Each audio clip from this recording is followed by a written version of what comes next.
শুভ সকাল সবাইকে আমন্ত্রণ জানাচ্ছি ২১শে বিজনেসে। সঙ্গে আছি হিরো জুম্মান। দর্শক, এই অনুষ্ঠানের মাধ্যমে আমরা জানিয়ে দেব দেশ বিদেশের ব্যবসা বাণিজ্য, অর্থনীতি ও শেয়ার বাজারের সর্বশেষ খবরাখবর। দর্শক, শুরুতেই জানিয়ে দিচ্ছি দেশের পুঁজিবাজারের সর্বশেষ খবর। শেয়ার বাজারের এই মুহূর্তের খবর নিয়ে অপেক্ষা করছেন সহকর্মী রাজীব জামান। চলে যাচ্ছি তার কাছে।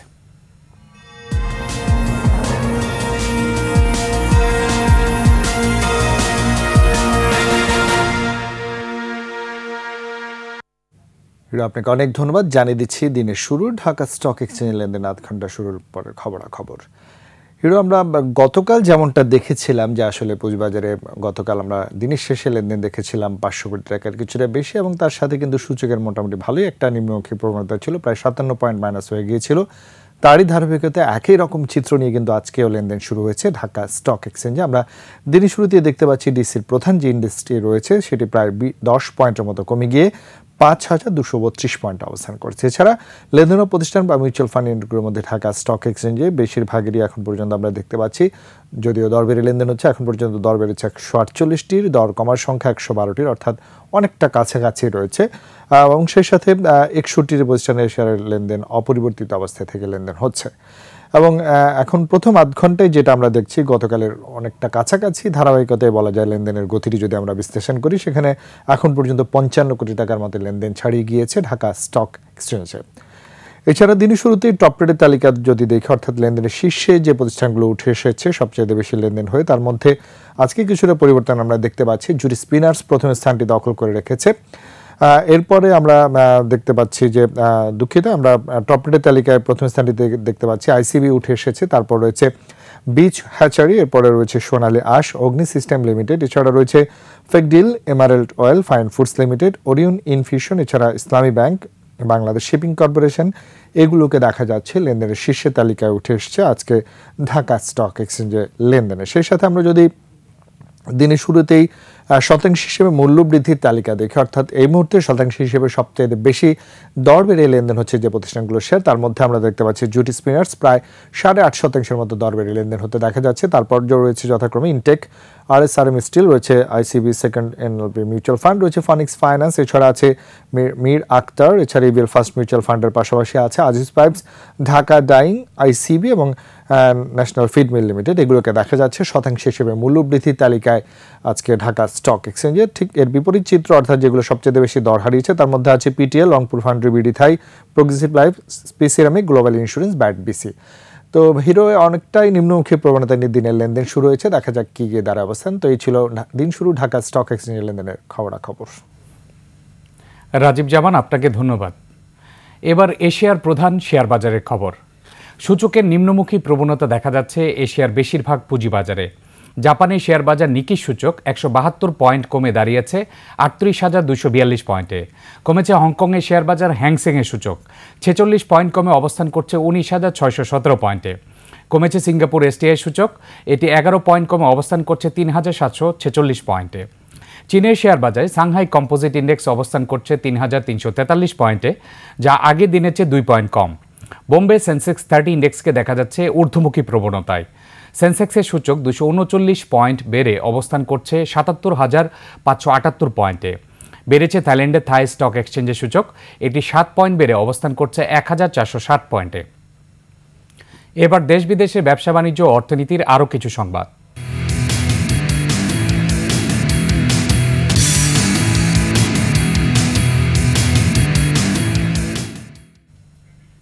ভারতের আদানি গ্রুপের সঙ্গে বাংলাদেশের বিদ্যুৎ চুক্তি পর্যালোচনা করার নির্দেশ দিয়েছে হাইকোর্ট।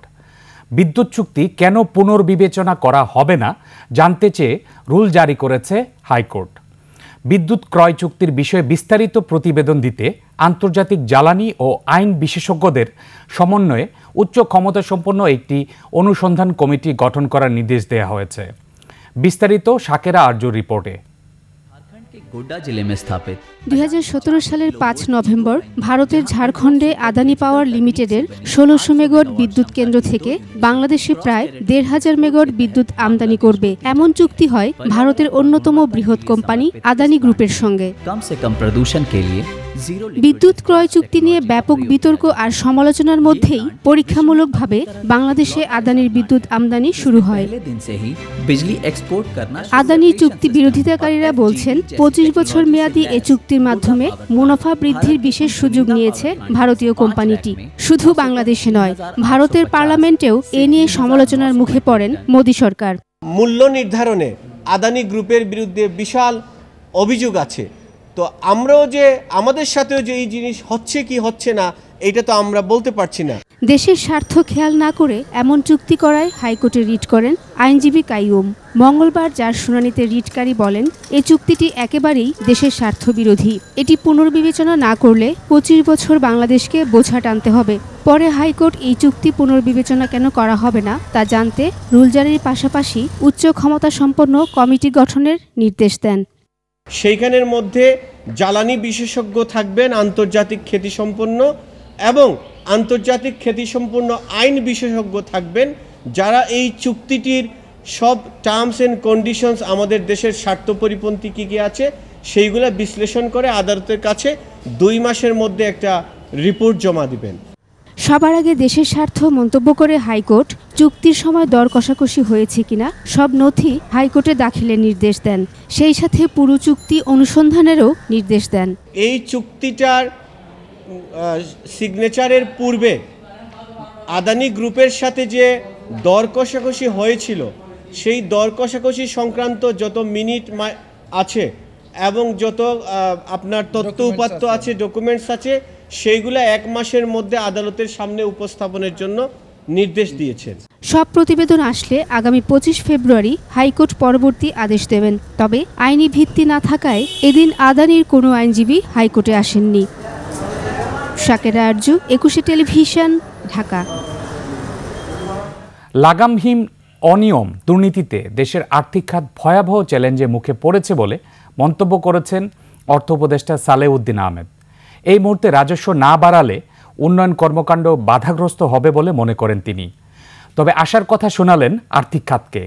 দুর্বল ব্যাংকগুলো বন্ধ হবে না, দেয়া হবে সরকারি সহায়তা। বিস্তারিত আকবর হোসেন সুমনের রিপোর্টে। অন্তর্বর্তী সরকারের 100 দিন পূর্তিতে অর্থনৈতিক সংস্কার অগ্রগতি নিয়ে সচিবালয়ে অর্থ মন্ত্রণালয়ের এই সংবাদ সম্মেলন। পতিত সরকারের অনিয়ম দুর্নীতিতে দেশের ভঙ্গুর অর্থনৈতিক অবস্থা উল্লেখ করে চ্যালেঞ্জ মোকাবেলায় অন্তর্বর্তী সরকারের পদক্ষেপ তুলে ধরেন অর্থ উপদেষ্টা। খারাপ আছে কিভাবে আমরা উদ্ধার করবো, তারপরে লিকুইডিটি সাপোর্ট দিয়ে কত কিছু লোকের যে সেগুলো বিশ্বাস আছে ব্যাংকের অবিশ্বাস, ল্যাক অফ কনফিডেন্স, এটাকে ফিরিয়ে আনা, এইগুলো কিন্তু আমাদের দায়িত্ব। যারা রিয়েল ব্যবসায়ী লেভেল প্লেইং ফিল্ডে কাজ করতে চায় ওদের ভয় ভীত হওয়ার তো কোনো কারণ নেই। ভীত হচ্ছে যারা অনেক কিছু করেছে। বন্ধ না করে দুর্বল ব্যাংকগুলো টিকিয়ে রাখতে তারল্য সরবরাহের আশ্বাস দেয় সরকার। আমরা আইডেন্টিফাই করেছি যে ব্যাংকগুলোর অবস্থা একটু খারাপ, সেই ব্যাংকগুলোকে কিভাবে আমরা তারল্য দিয়ে তারা এই যে কাস্টমারের যে ট্রাস্ট, কনফিডেন্স, সেটাকে ফিরিয়ে আনার জন্য অচিরেই আপনারা উদ্যোগ দেখতে পাবেন। তবে তারল্য সংকট কমাতে আগে ঋণ আদায়ে অর্থ ঋণ আদালত সচল করার তাগিদ দেন উপদেষ্টা। আমি আগে ঋণ আদায় করাটাই চাই। সবাই এখন আসছে লিকুইডিটি কম, এক্সিম ব্যাংকে 1000 কোটি টাকা দিল, উনি বলছে যেগুলো ইসেন্সিয়াল ডিফল্ট সেগুলো আপনারা আদায় করেন না কেন? অর্থাৎ first you have to try to collect. অন্তর্বর্তী সরকারের দেয়া সংস্কারের রূপরেখা পরবর্তী নির্বাচিত সরকার অনুসরণ করলে আর্থিক খাতে দুর্নীতি বন্ধ হবে বলে মনে করেন অর্থ উপদেষ্টা।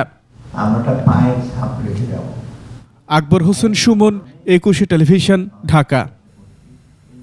ইসলামী ব্যাংক সহ বিভিন্ন ব্যাংক থেকে এসএলএম গ্রুপ ও তার সহযোগী প্রতিষ্ঠানগুলোর হাজার হাজার কোটি টাকার অর্থ আত্মসাতের ঘটনায় এবার বাংলাদেশ ব্যাংকের 13 ঊর্ধ্বতন কর্মকর্তাকে জিজ্ঞাসাবাদের জন্য তলব করেছে দুর্নীতি দমন কমিশন দুদক। দুদকের উপপরিচালক ইয়াসির আরাফাত সই করা চিঠি বাংলাদেশ ব্যাংকের গভর্নরের কাছে পাঠানো হয়। তলবি চিঠিতে তাদের 20 ও 21 নভেম্বর দুদকে হাজির হয়ে বক্তব্য দিতে বলা হয়েছে। চিঠিতে কর্মকর্তাদের হাজির হওয়ার পাশাপাশি তাদের পরিচয়পত্র ও পাসপোর্টের সত্যায়িত ফটোকপি নিয়ে আসতে বলা হয়েছে।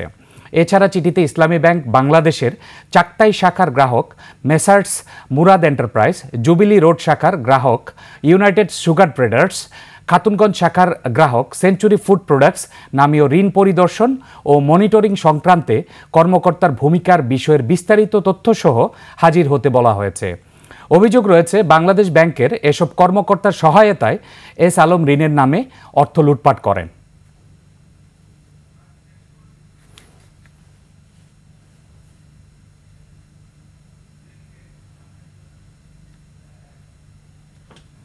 দর্শক, এবার নিচ্ছে একটা বিরতি। দুপুর 1:30 আবারও ফিরে আসবো 21শে বিজনেসে। দেখার আমন্ত্রণ রইল, 21শে সঙ্গেই থাকুন।